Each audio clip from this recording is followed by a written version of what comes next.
chants of Jai Shri Ram at the Netaji commemorative event an insult, Mamata Banerjee today lashed out at what she called fanatics who teased her. The war over Bhagwan Ram has been raging on in Bengal, with the BJP asking, Mamata ko Ram ke naam pe gussa kyun aata hai? Will the battle for Bengal be fought in the name of Ram?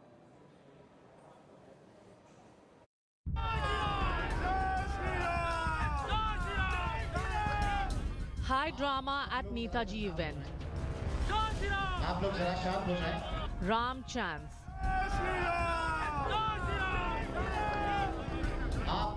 Angry Mamata alleging heckling, walking off in a huff. That I am not telling anything.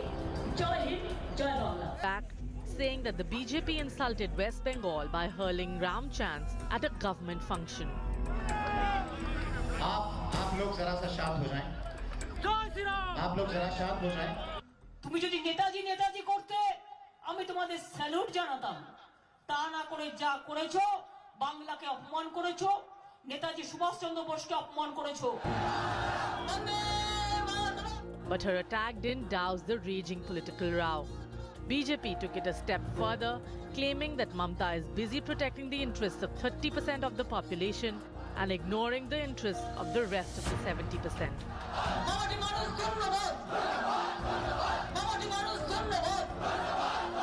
Bengal के अंदर जय श्री राम का नारा स्वागत के लिए होता है। जब प्रधानमंत्री जी आए तब भी जय श्री राम का नारा लगा, ममता जी आई तो भी जय श्री राम का नारा लगा। अब जय श्री राम के नारे में ऐसा क्या है जिससे उनका अपमान हो गया, जैसा कि उन्होंने कहा है। खूब बाजार गरम করছেন যে জয় শ্রীরাম কেন বলে দিয়েছে, জয় শ্রীরামে আপনার এত আপত্তি কেন, এত রাগ কেন আপনার জয় শ্রীরামে?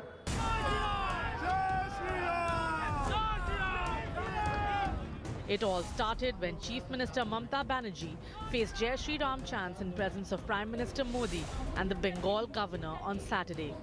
Mamata lashed out at the crowd, calling the chants an insult, and walked off without making her speech. On protest of that I am not telling anything. Joy Hind, Joy Bangla.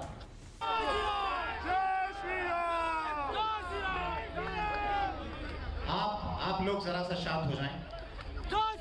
आप लोग जरा शांत हो जाएं। मैं तो आभारी हूँ प्रधानमंत्री जी का, कल्चरल मिनिस्ट्री का, कि आप लोगों ने कोलकाता में प्रोग्राम बनाया।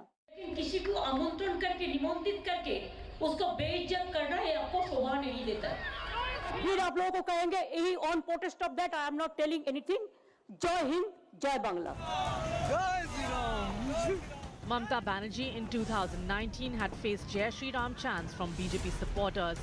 She had then stopped her vehicle to give them a tongue lashing. With assembly elections nearing, will Jai Shri Ram chant become a poll issue in Bengal? They are not Bengal local people. With Manogya Loiwal and Indrajit Kundu, Bureau Report, India Today. We'll take action. Ordinarily in Bengal, the slogans that you hear are of Jai Ma Kali or Jai Durga, not so much Jai Shri Ram, at least not till the BJP got into the act and is now trying to set the agenda. The Trinamool Congress hopes that this will boomerang on the BJP, that this will not connect with the Bengali ethos. Or will it? Because the BJP wishes to use Jai Shri Ram now as a rallying cry. Who is getting the messaging wrong, and on whom will their position backfire? Joining me on the Newstrack, I want to welcome first and foremost BJP leader Chandra Bose. He is the grandnephew of Subhash Chandra Bose. Subhash Chandra Bose has been in the eye of a major storm in Bengal. Squaring off against him, the one and only Professor Sugat Roy, a professor of physics, Lok Sabha MP of the Trinamool Congress from Dum. With us on this broadcast is Subhashini Ali. She's a Politburo member of the CPIM. More importantly, in the context of this show, she's the daughter of Colonel Prem Saigal and Captain Lakshmi Saigal of the International Army. Her mother, Captain Saigal, commanded the Rani of Jhansi Regiment of the INA. Last but not least, author and senior journalist and long-time West Bengal politics watcher, Kanchan Gupta. He's also a member of the committee set up by the union government to commemorate the 125th birth anniversary of Netaji Subhash Chandra Bose. I want to go across first and foremost to Sugat Roy, because Professor Roy, when somebody is chanting a slogan of Jai Shri Ram, why should Didi react the way that she did? Because Bhagwan Ram is not of the BJP alone. You know, the people of India all across in West Bengal and elsewhere have faith in Lord Ram.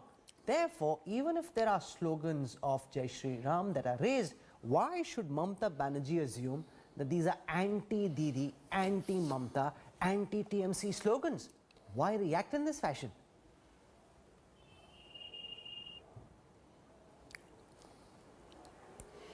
See, this Jai Shri Ram chant started just as Mamata Banerjee was called on the stage to deliver a speech.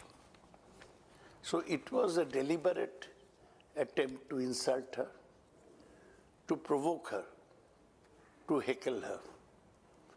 She would have no objection if Jai Shri Ram chant was made anywhere else in front of a Ram temple, in a religious function. What significance does Jai Shri Ram have in a Netaji function? A function where the Prime Minister of India had come down to attend, which was being held in the historic Victoria Memorial. So obviously, this Jai Shri Ram chant was made to insult, to provoke, to heckle Mamata Banerjee. What would she do if not react? How would she quietly take down this insult to her? And how is the Jai Shri Ram, which is a religious slogan, made into a political slogan by BJP lot, relevant to the Netaji Subhash Bose function? Okay, so you're saying this is a deliberate attempt to heckle and sledge Mamata Banerjee. Chandra Bose, the predominant Hindu tradition in the state of West Bengal is of Shaktism, in the worship of Devi in her various avatars, whether it is Durga, Kali, Santoshi Ma, and therefore what you hear more often is Jai Ma Kali, Jai Durga, and what the Trinamool is hoping is that this will boomerang. The more the BJP says Jai Shri Ram, which may work in the charged up lands of Uttar Pradesh, the more this may boomerang on the BJP in West Bengal, which doesn't have a history or a culture or a tradition of saying Jai Shri Ram. They much rather say Jai Ma Durga or Jai Kali. First of all, this function that was being held at the historic Victoria Memorial Grounds was to pay homage to Netaji Subhash Chandra Bose, the liberator of India, and the Indian National Army veterans who were present. In this kind of a function, I do not support shouting any slogan. It is a very happy occasion. There should not be any slogan. However, if the people present in the audience, if their sentiment is to say certain slogans, then we need to accept that. You see, when Narendra Modi ji, the Honorable Prime Minister, was visiting the Netaji Bhavan, I was present there in front of the Netaji Bhavan to receive the Prime Minister. There was a crowd waiting there patiently to greet the Prime Minister, and they also raised a same slogan, Jai Shri Ram, basically to greet and honor the Prime Minister. So I don't think this slogan is to insult anyone. The slogan is a way to acknowledge the presence of a dignitary, presence of somebody who is coming to visit you. So I don't find any valid reason why the Honorable Chief Minister, Mamata Banerjee, reacted in this adverse manner by hearing Jai Shri Ram. Okay. However, at the same time, I've already stated it was not really relevant for the particular function of celebrating Netaji's birthday. But if people have a sentiment to raise this, you see, Ram is part of a central figure in our epic. You know, our great epics, Ramayana and Mahabharata, Ram is a central figure. So if somebody says Jai Sri Ram or Jai Siya Ram, I don't think any political Okay, so why should party Jai or Sri leader Ram should be taken react as an in this insult? manner. Why should Mamata Banerjee react? Subhashni Ali, the BJP hopes to use Jai Sri Ram and the image and the legacy of Netaji Subhash Chandra Bose and the Indian National Army as a rallying war cry for the West Bengal elections. Why is it that you are so convinced that this is going to boomerang on the BJP or that this is not going to work? Explain your views. You're asking me? Yes, ma'am, I am. But I haven't said anything like what you're saying I've said. I'm asking you. You're asking me. See, I'm not getting into this controversy of what kind of slogans they shout, because this is a Sangh Parivar slogan which they shout everywhere, and they shout it as a war cry. I've grown up in Uttar Pradesh. As a child, I've heard people say Jai Siya Ram. Heard them say Ram Ram Ji Ki, and this slogan has only emerged over the last 15, 20 years with the emergence of the Sangh Parivar and the BJP becoming very important and central to Indian politics. So that is their slogan. And I certainly feel that there should be a separation of the state and religion, state and religious politics.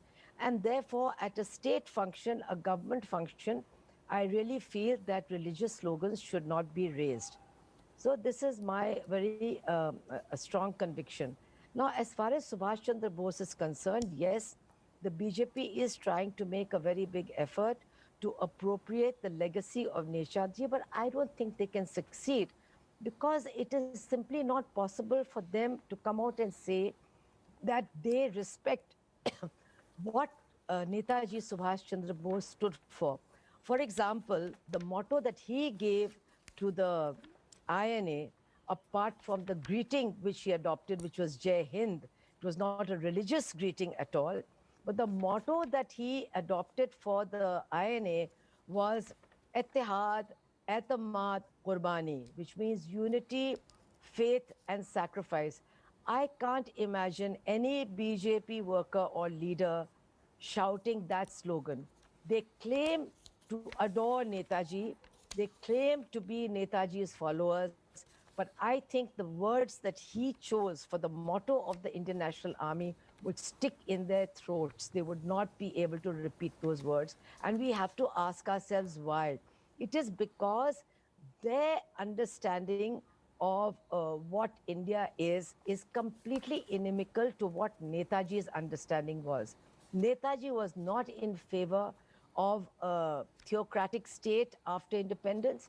He was deeply wedded to the unity of the Indian people and to secularism. And he did more as a leader of the national movement probably than anyone else to establish these principles as the only way forward for the Indian national movement and also for the Indian Republic after independence. He was deeply committed to this. You know that he and the Hindu Mahasabha had serious differences. The Savarkar used to call Netaji a Hindu jihadi. He objected to everything that Netaji did. Subhash Chandra Bose, as mayor of Calcutta, when he saw how few Muslims had received employment in the municipal corporation, introduced a system of reservation of jobs for Muslims according to their population. Now, that is not something that the BJP can admire or respect or want to follow. So they are completely inimical to each other. Kanchan Gupta respond. Just 1 minute, just 1 minute. And as far as Shyama Prasad Mukherjee is concerned, anyway, I don't want to go into all the controversies between them. There were many. But Shyama Prasad Mukherjee actually formed a government in Bengal with the Muslim League. So what are these people talking about? They have no commitment either to the national movement. Savarkar was recruiting for the British forces when Netaji was forming the Indian National Army. So they have nothing in common, and they should be honest enough to say, yes, Netaji was a great man, but we don't really have much in common with him, if there's any honesty. But since there isn't, and since all seems to be fair in the kind of politics politics that we are engaging in our country today. They are saying all kinds of strange things and weird things. Yesterday, all the things that the Prime Minister said in memory of Subhash Chandra Bose had very little to do with Subhash Chandra Bose, actually. It was about the COVID vaccine, it was LAC, but not about the firm commitments to the principles that he held so strongly. Okay, so that is what we were waiting okay, for. Kanchan Gupta, Subhashni Ali argues that Bose and Savarkar were extremely inimical towards each other. Savarkar was recruiting for the British Army when the World War II broke out, and that Subhash Chandra Bose actually in public meetings said that you should not allow the Hindu Mahasabha to do this because they should not be allowed to spread their poison. That's amongst the things that Subhash Chandra Bose is being quoted by Subhashni Ali as having said. I'm not quoting him. They are from the works. They are from the works. Kanchan knows that. So, well, I mean, let Suhasini Ali speak. I will just leave. Go on, Kanchan. Yeah, so I don't want to get into this tutu mame match with Suhasini Ali. I'm not Suhasini. Once a minute. I'm Subhashini Ali, not Suhasini Ali. I was named after Subhash Chandra Bose. That's all right. I don't want to get into a tutu mame match with Subhashini Ali. Quite right. Or with anybody else. I will just make a couple of points. This whole idea that the BJP is appropriating Subhash Chandra Bose or his legacy, it's an absurd suggestion.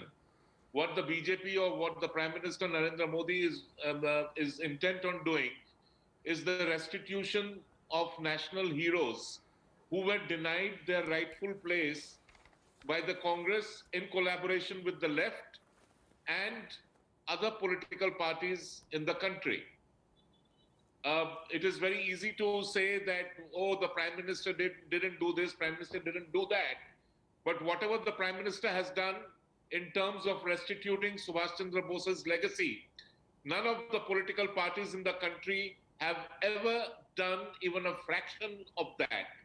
Whether it is releasing the Netaji files in the public domain or subsequently taking up his 125th anniversary to be celebrated with such pomp and grandeur. Let me also remind everybody over here that Subhash Chandra Bose began his political journey as a Congress worker, as a Congress leader, and finally as a Congress president. And on his birth anniversary, the Congress, or what remains of the Congress, did not even bother to make a public mention of it, or the left parties. So I don't want to get into lectures of what is right and what is wrong. So number one, it was not an appropriation or not an attempt to appropriate Subhash Chandra Bose. It is restituting Subhash Chandra Bose's legacy, giving back to him his rightful place in the pantheon of national heroes, and that has been done, and that process will now continue. Okay, Subhashni Ali. Okay. The number two, the point which you made, Rahul, about West Bengal and the Ramayana tradition and Jai Sri Ram. Well, let me disappoint people over here by saying that West Bengal has historically had a very strong Ramayana tradition. You mentioned Durga Mata Ki Jai and the Durga tradition. The Durga tradition in West Bengal is culturally and religiously linked to the Ramayana tradition. It is linked to Rama's invocation of the goddess in autumn. So, and I could go on and on and on. So I'll come back to you, but I want Subhashni Ali to respond to what you're saying, because you made an important point. Kanchan Gupta made an important point, that Prime Minister Modi and the BJP are not trying to appropriate the legacy of Subhash Chandra Bose or to make it seem that he's one of our own, that he was part of the Hindu Mahasabha. They're not saying it. They're saying, of course, he stood for what he did. We're only trying to ensure that we can restore him to the pantheon of great Indian leaders, because a disproportionate amount of time has been spent celebrating the life of Pandit Jawaharlal Nehru rather than the entire flanks of Indian leadership, including the likes of Subhash Chandra Bose. And that is what the BJP is trying to do, not claim him as one of their own. Subhashni Ali. Well, I would like to say that as far as the people of India are concerned, there is no national hero, I think, maybe with the exception of Bhagat Singh and Dr. Ambedkar, who commands the kind of love, affection, and spontaneous regard that Netaji Subhash Chandra Bose does in every corner of India. He is remembered every year. His birthday is commemorated and celebrated everywhere, whether it has got government support or doesn't have government support. The people in India have always revered him and always celebrated his birth and his life. And of course, governments have also paid whatever lip service or in an official way, his birthday has been celebrated always. It's not that something new is happening. In fact, I think that it is much more important when we remember Netaji to remember what he stood for, to remember what made him important, what made him different from many of the other leaders of his own party. And I think that what made him different was his tremendous commitment, his clarity of thought and his determination to stick to his principles. If we see what he did when he became the Congress president, what was one of the first steps he took? He changed the Congress constitution to say that no Congress member could be a member of a communal party like the Hindu Mahasabha or the Muslim League. And that was a time when many Congress leaders, important leaders like Rajendra Prasad and Madan Mohan Malviya, had this sort of dual membership. But why did Netaji insist on this amendment? It is because he was also convinced that it was only the unity of the Indian people that could bring about independence. So let Chandra Bose respond to that. The point that Subhashini Ali makes is important, that don't just look at what you are trying to project in terms of Subhash Chandra Bose, but also look at what he stood for and see how closely the modern day BJP is aligned to or opposed to everything that Netaji stood for. You see, every organization, including a political party, Go on, Chandra every Bose, I hear you. organization, including a political party, goes through a transformation.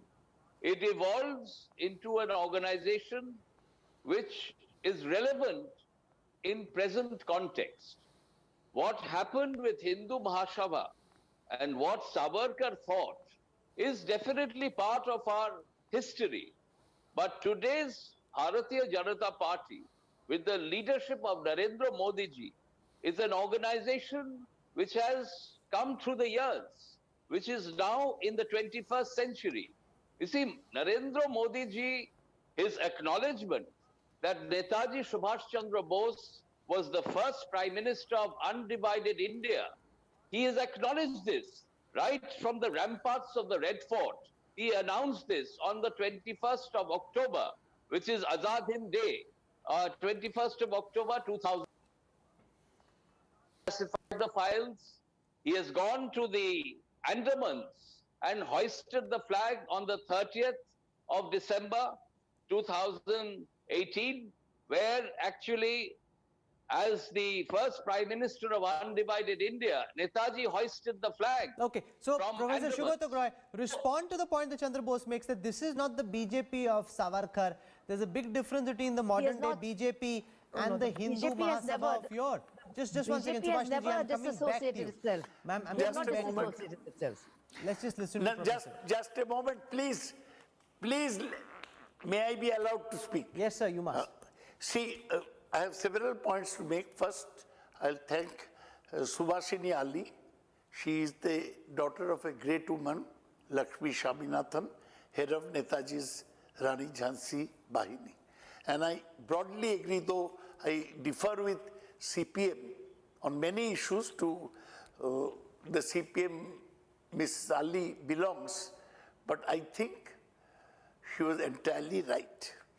Again, I want to say that Narendra Modi represents the Hindutva tradition. Hindutva tradition is something which Subhash Chandra Bose rejected in toto. And the Hindutvawalas had no role to play during the freedom struggle or during the Azad Hind movement. So that way, Narendra Modi is the successor of the Hindu legacy of Savarkar and Shyama Prasad. Savarkar, who had surrendered to the British, and Shyama Prasad, who had a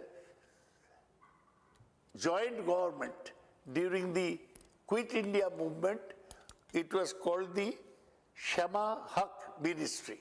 So both of them had nothing to do with the Indian independence struggle. So I want to say that today Narendra Modi is trying to appropriate Netaji's legacy. He has no right to. If he did, then he should have declared a national holiday on Netaji's birthday, which was demanded by Mamata Banerjee. He should have called the day Deshanayak Divas, which the name by which Rabindranath Tagore called Netaji. And then Kanchan Gupta, who has lived very scarcely in Bengal, he hovers around different places. During Narasimha Rao's time, he went over to Egypt to do something. So he hardly has any knowledge of Bengal. In Bengal, we do not greet each other by Jai Ma Durga, Jai Ma Kali. Yes, we give the slogans, Jai Ma Durga, Jai Ma Kali. Bengalis worship female goddesses, and we never say Jai Sri Ram. In Bengal, you will be very hard put to find a temple of Ram. Bengalis have respect for Ram, in the sense Krittivash wrote a Ramayana, and Ram was the principal hero of the Ramayana. But Bengalis have never worshipped Ram as the way Ram is worshipped in Uttar Pradesh and rest of North India. Okay, so let Kanchan Gupta respond to you. You've also taken a personal pot shot, so you'll be itching to have a go and respond to that. I'll complete. Yes, yes, he has no connection. He has no connection with any political party. He was earlier Narasimha Rao's man. Now he has become RSS supporter. So I don't want to get tied into a personal tutu meh. One second, Professor Roy. I don't want to get tied into a personal tutu meh, but I want Kanchan Gupta to respond to the most substantive point of Bose rejecting the Hindutva idea of India. Okay, one second. You cannot say this tutu meh type of language to me. Okay. No, you do not say. You can say that you do not criticize each other. No. Ye tutu meh wala English mat use kariye. No, sir, I said... Do not use this with me. I did not say that you were doing this, Dada. I did not say that that's what you were doing. One second, Professor Roy. Professor Roy. What is this? No. You're being unfair. I never said that that's what you were doing. No. I said that's what we don't want should happen. That being said, let Kanchan Gupta respond. Kanchanda. Look, I don't want to respond to any personal allegations. I strongly oppose raising of Jai Sri Ram slogan in a function to observe the birth anniversary. You've had your say. Now let Kanchan Gupta respond. Professor Roy, you're being unfair now. That the Prime Minister Dada, did not. You've spoken now. Listen, now this is unfair. Okay, 1, 2, 3. Fader goes down. You must now listen to Kanchan Gupta. Kanchan. Again, you are saying I am unfair. Kanchan Gupta. To make my point, otherwise why call me? No personal allegations. So I don't wish to get in over there. That's a very bad zone to get into. Now, what I am very clear in my mind that in today's Bengal, Jai Sri Ram is a socially acceptable and politically strong slogan. But this event or the incident which happened at Victoria Memorial had nothing to do with it. So it's very amusing that yesterday's Congressies and today's communists, who both rejected, repudiated, and ran down Netaji, the Congress threw him out, forced him into exile, and the communists who called him a fascist till they discovered merit in aligning with the Netaji legacy, when their own legacy started waning. So this is also a fact. And I have lived in West Bengal long enough. I have lived in West Bengal long enough. Subhash Ali is not known as CPM. He is Lakshmi Sehgal's daughter. Congress and the CPM's evolution from a Netaji-hating party into a Netaji-loving party. So I don't need any lectures on that. Now let us come back to the core point. I think Mamata Banerjee handled it very immaturely. She could have easily had her say. She should have had her say. She handled it very well. She handled it in the right way. And by choosing not to speak, she made a minor incident into a political incident because she had her eyes on the next day's headlines. She didn't have her eyes on 3 or 4 people who were shouting Jai Sri Ram. There were more than 2,000 people present over there. I was over there. I know what happened. I don't think Professor Roy was present over there. So she could have easily ignored it. I do not go to any of these BJP functions. She could have spoken her mind. She was free to say whatever she wanted to say. She could have made a statement. She could have made a very strong statement. She chose not to do it. She chose to make it into a political incident, and she did so with the sole intent of grabbing headlines. And that is the respect they have for Netaji and Netaji's legacy. Professor Roy, that she walked away because she wanted to make a small deal, a much bigger deal, she could have just ignored it. You are carrying him. Professor Shugata Roy. No, please repeat your question. Ma'am, sir, my question is this. Kanchan Gupta alleges that she deliberately amplified the few people who were raising the Jai Shri Ram slogan because she wanted to drive home the point, because she had her eyes on the next morning's headlines. As a statesman, she could have just carried on, just regardless, it would have been a small issue, been brushed away, but she reacted in a mercurial fashion because she was headline hunting. Professor Roy.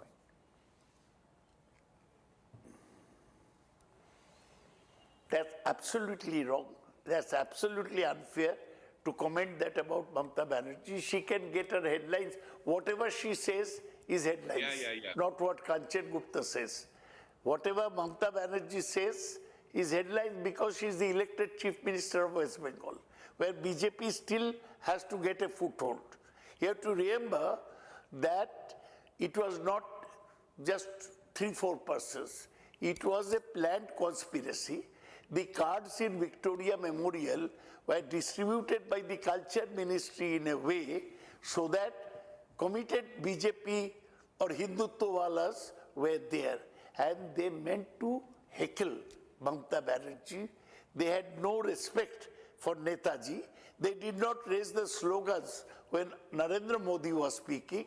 They raised the slogans before Mamata. If they are so enthusiastic of Jai Sri Ram, why didn't they shout Jai Sri Ram when Narendra Modi spoke? This was a deliberate ploy by the Hindutvawalas, by the disruptors, by the communalists who had no respect for Netaji, who had no connection with Netaji in their earlier Hindutva avatar.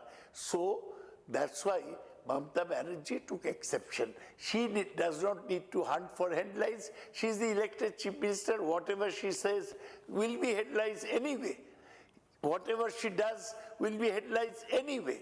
So what was done was unfair, discourteous, political, and it's unfortunate that a political party, BJP, it has appropriated a politico-religious slogan, Jai Sri Ram, to insult people, to heckle people, to disturb people, to bring them down in the public eye, and this should be condemned. Okay, before I end this debate, I want Subhashni Ali to respond to the... One second. Please, Sir, you've spoken for so long, I did not interrupt. Let's be fair now. I can't have both sides taking off on me. Outside Netaji Bhavan. Okay, please be fair and give everyone an equal opportunity. I want Chandra Bose to respond to the points made by Subhashni Ali about how Subhash Chandra Bose rejected the Hindutva forces, and therefore when the BJP now seeks to amplify the life and times of Subhash Chandra Bose, they're actually amplifying a repudiation of everything the BJP stands for. Chandra Bose. You see, the NDA government under the leadership of Narendra Modi ji is acknowledging the great contribution made by Subhash Chandra Bose.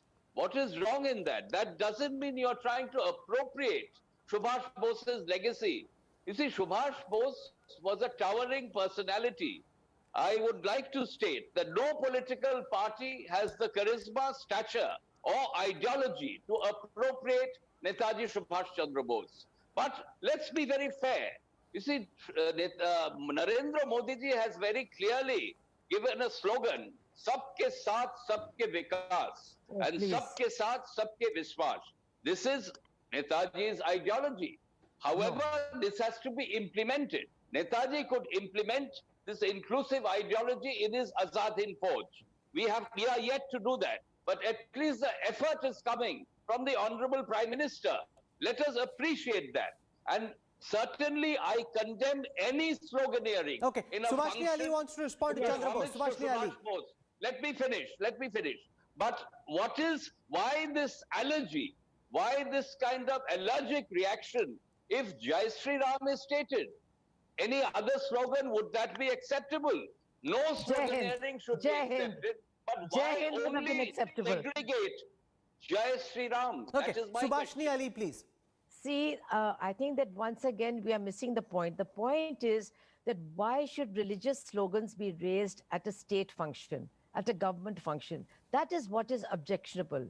And I think that this is a point that should really be reiterated, that now this slogan is actually being used to obliterate the difference between the state and religion, the state and religious belief. And this is a very dangerous thing for our country. And this is something that Netaji would have fought tooth and nail. I want to remind Bobby, that is Chandra Bose and others, of that incident where Netaji was accompanied by his officers to the Chettiar temple in Singapore, where they were going to give him a large donation. When they saw that some of the officers who happened to be Muslims were also coming in, they were a bit disconcerted, and Netaji turned around, though he desperately needed that donation, and said that, and started to leave. So then those people came running after them and said, no, please, all of you come, everybody is welcome. And all the officers accompanied Netaji. And when tilak was applied to their foreheads, they didn't object. And then the donation was made. And when they came out, Netaji, the first thing he did was remove the tilak from his own forehead and said, I have to remove this, otherwise my army will fall apart. Religious symbols accompanying my uniform will see to it that my army falls apart. Now, this is what he stood for. Can we say in all honesty that this is what Narendra Modi and his government, people in his government stand for? That this is what Narendra Modi No, but you're missing the point that Kanchan Gupta made so passionately. His argument is that they're not even saying that they stand for the same values. But they're trying to give respect to a great man. There are two people here. 1 second, Chandra Bose is saying something quite different. Please, I'm trying to respond to him.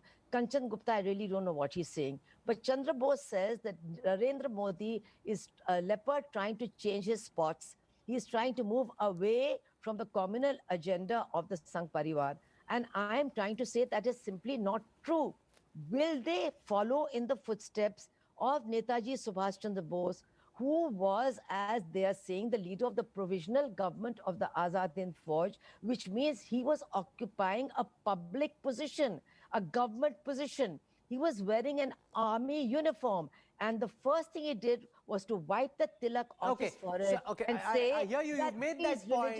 No, I'm making the point because you want to confuse it with what other people are saying. I'm not responding to. I'm saying that will the government of the day follow in these footsteps? No. And that is the tragedy. That is the danger. That is the divisiveness that is being spread in our society, which is very harmful to the future of our country. Okay, Kanchan Gupta, I'm out of time, but since so much has been said about you, in fairness, I'm going to give you an opportunity to have the last word. Nothing has been said about him. No, I don't think, I think Miss Ali quite understood what I said. I made 2 points in which she should really take some interest. One, Miss Ali today represents the CPIM, the Communist Party of India Marxists. I'm willing to respond to that. If Rahul wants, I'll respond to that. I have no problem with that. Ma'am, one at a time. One at a time. Make sense, not noise. You've spoken. Kanchanda heard you. Let's get a response. I will come back to you for a final quick word. Yes. He's asking me to respond. She represents a party which has historically dissociated itself from Netaji Subhash Chandra Bose. You're right. The CPIM particularly treated Subhash Chandra Bose as a Rahul, may I fascist respond? He's just repeating and himself. untouchable. May I So respond? that is the first point. The second point is, I will once again repeat for her benefit and anybody else who may not have understood, that the purpose of the event and the 125 years celebrations and all that Mr. Narendra Modi has done before that, including releasing the Netaji files in the public domain, the Red Fort event, the museum in Red Fort, the museum in... So I'm out of time, but Subhashni Ali, I will give you 20 seconds to respond. I will respond. Yes, it is the fact that the CP... okay, now Kanchan, let me respond. It is a fact that the CPI, the United Communist Party of India, had very harsh things to say about Netaji Subhash Chandra Bose because of his decision to first talk to Hitler and then to Tojo about helping him form an army of Indian prisoners of war to liberate India. They responded very, very harshly to that, and he was called a collaborator with Nazism, etc., etc. I am not denying this. But I'm also saying that as far as commitment to secularism goes, as far as participation in the national movement goes, the communists were on the same page as Netaji. And I would like to tell you that when my mother decided in 1971 to join the CPIM, she first went to meet Comrade Jyoti Basu, who was Chief Minister of West Bengal. And she said, I want to join your party. I've always been pro-communist, but you have to admit publicly that what you said about Netaji was unfair and incorrect. You have to admit that he was a patriot. And Jyoti Basu said to her, yes, you are right. There's no doubt about that. And he made a public statement saying it would be completely erroneous and completely wrong to dispute or to doubt Netaji's patriotism and love for his country. We may disagree on the path that he took to ally either with Germany or with Japan. We can disagree with that, but we do not doubt his patriotism and his national feelings. So this debate has had shades of history, culture, religion.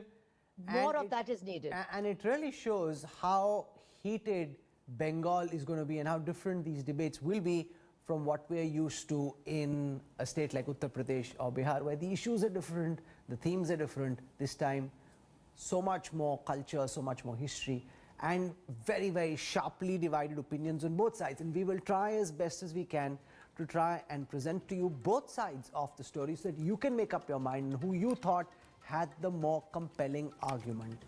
Chandra Bose, Kanchan Gupta, Subhashni Ali and Professor Shugata Roy for joining me on the Newstrack. Thank you very much. Thank you for your arguments. We'll slip into a break. I'll have more for you on the other side. Stay with us. Back in a moment.